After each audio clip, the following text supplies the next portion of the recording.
¿Quién es el verdadero Kang exiliado?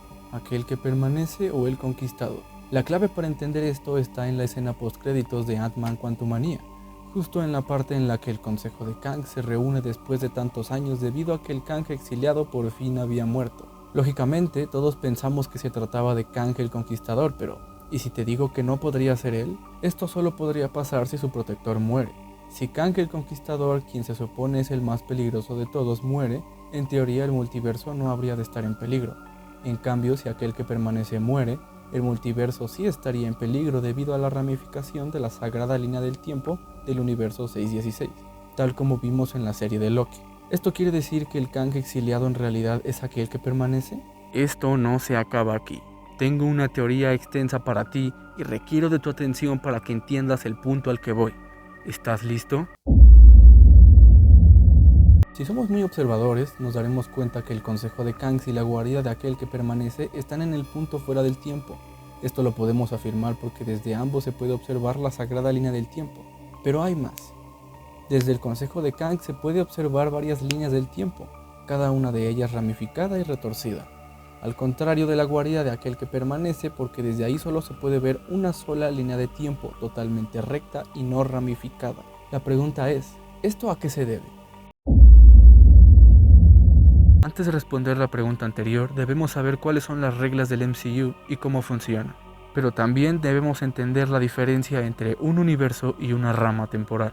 Hice un gráfico para que sea más entendible esto que te voy a explicar. Lo que ves en pantalla es un ejemplo de dos universos cualquiera y el universo 616, que es el que todos conocemos del MCU. Esto ya se conoce como un multiverso. Cada uno de ellos contiene sus ramas temporales que significan infinitas posibilidades de un evento en un universo.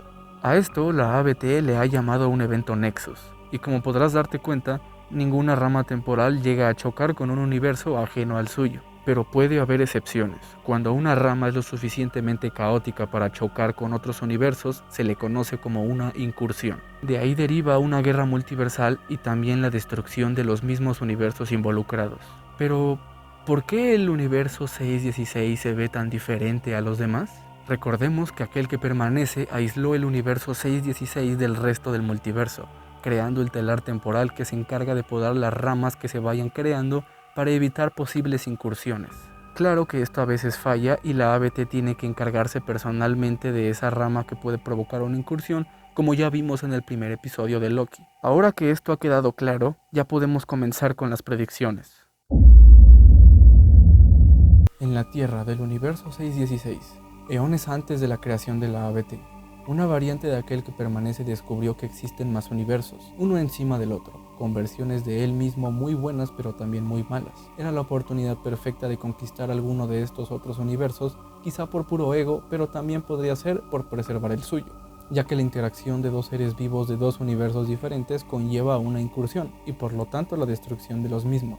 Así que la variante dedujo que la única forma de salvar al suyo era destruyendo los demás, siendo conocido ahora como Kang el Conquistador, cosa que llevó a una guerra multiversal contra las otras versiones de él de esos universos. Una guerra que casi termina con todo, ya que descubrió a una criatura casi imposible de domar que puede consumir universos enteros. Así es, estoy hablando de Alaya. Parecía ser el fin hasta que el Kang que todos conocemos como aquel que permanece logró domar a esta criatura y convertirla en un arma, poniendo fin a la guerra multiversal y al Kang Conquistador que empezó todo. Pero no termina ahí. El Conquistador terminó solo y sin escapatoria del reino cuántico del universo al que pertenece, el cual es el 616. Y aquel que permanece adoptó ese nombre al sacrificarse a la eterna soledad y exiliarse del resto del multiverso junto con el universo 616, creando el telar temporal para evitar las ramificaciones y con ello las posibles incursiones a otros universos. Para vigilar minuciosamente este trabajo creó a la ABT, todo con tal de mantener encerrado y vigilado el mayor tiempo posible a Kang el Conquistador, pero sabía que no podría tener el control por mucho tiempo. Tarde o temprano lograría escapar a pesar de sus esfuerzos por mantener un orden, así que debía estar preparado con un plan de emergencia sin importar que eso implicara su propia muerte. Justo ahí ocurren los eventos de la serie de Loki, en donde termina confesando que él le había puesto todo el camino. Su plan era gobernar el universo 616 junto con Loki, o en todo caso proponer a Victor Timely, un familiar del pasado de Kang el Conquistador, que que poseía el mismo nivel de inteligencia para tomar su lugar y evitar el peligro inminente de su predecesor, solo que no contaba con que Loki evadiera por completo su plan y lo dejara morir para convertirse en el nuevo protector de la sagrada línea del tiempo. Mientras tanto, el resto de Kangs del multiverso llegó a un acuerdo de paz creando su Gran Consejo y acordando que volverían a reunirse al momento que supieran que su versión exiliada había muerto. Con esto respondemos la pregunta de quién era el verdadero Kang exiliado, tratándose de aquel que permanece, proveniente de un universo diferente, y Kang el Conquistador es el encerrado dentro de su propio universo. Si esta teoría fue de tu agrado, no olvides dejarle like antes de pasar al siguiente video. Nos vemos.